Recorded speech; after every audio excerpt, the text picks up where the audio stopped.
Hello everyone and welcome back to another guide video. Today we're talking about the brand new exotic energy sword, the Ergo Sum. Just a heads up, this video will be talking about some spoilers related to the campaign, so if you are not that far ahead yet, I do suggest you don't watch this video until you've completed everything you need to do for the campaign. But for those of you who don't care, or have already gotten this far, let's get right into it.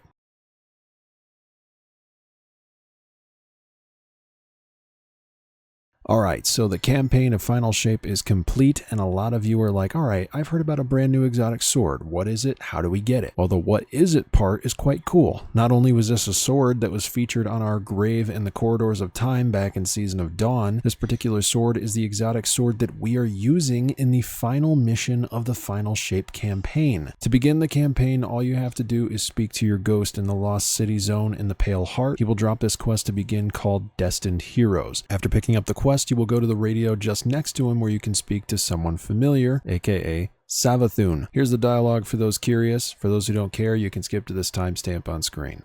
My guardian, my friend, you. What a strange world we found ourselves in.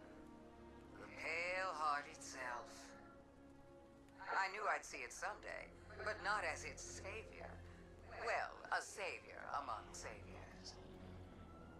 Mara was as formidable as ever. I'm impressed she was able to stabilize the Witness's portal long enough for your allies to slip through. Including myself. I don't believe I was invited. Forgive me, but we have a common cause. Besides, would you really turn me away at your time of need? Our relationship is conditional. Transactional. I understand that. Couldn't be anything else.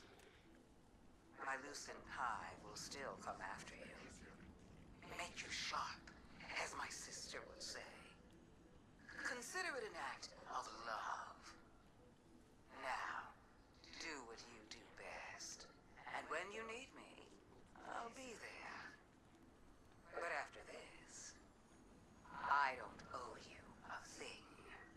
Long story short, Savathun has a plan set in motion, something we as the Guardian have no clue what it is, thus making it so we're clueless yet again to whatever her master plan is. To ensure that we're ready for whatever she throws at us, she challenges us herself in the Pale Heart and throws absolutely everything she's got at us to try to test our mettle, as her sister Xivu Arath would do. We are formidable, so we just strike her down to almost nothing, proving to her that we're ready. After doing so, she has to wait out the pieces of her plan that were set in motion, and we are tasked to fully prepare ourselves by working with our prismatic powers and to delve into two other storylines where we work alongside Mithrax to take down a foe from his past, and Keitel to try and stop the remaining members of Calus's Legion from using generators to try and steal resources from the Traveler. Once these two storylines are completed, we are officially able to set in motion a third and final section of Savathun's plan, where we have to head back to the Lost City and select an exotic mission node. From here, we have to locate and reveal light fissures using taken energy to receive something called the Daedaic Prism. Marasav is going to be along with us on the ride for this mission, and she's actually going to be the one that helps us realize what it is that we have to do. After doing this, you'll be tasked to head back to a statue in the Witness's final area for the final campaign mission, and here you're going to commune with the Dissenter's statue in the middle and earn yourself the exotic sword. So it's a pretty easy quest overall, and you really shouldn't have too big of a problem with it. I'll be including some links below if you guys want to see the following missions on another channel of mine so that you can see them for yourself in all of their glory with all the dialogue and everything. And if you thought this was helpful in any way, make sure to stay tuned. I'm going to have more guides on as many things as I can work on. I'm going to be working on a Transcendent Seal title for the Final Shape, the Intrepid Seal title for Episode 1 Echoes when that comes out, and there's going to be even more stuff that I have to cover throughout the Pale Heart. Also, one final thing before we end off this video, if you guys want to check out my guide video on how to get the Still Hunt exotic mission, I put up a no commentary guide from beginning to end on how to get this brand new Golden Gun Sniper. But there's a lot more from me, and I just hope that I'm able to help you all out. See you Starside Guardians. The Witness almost to an end.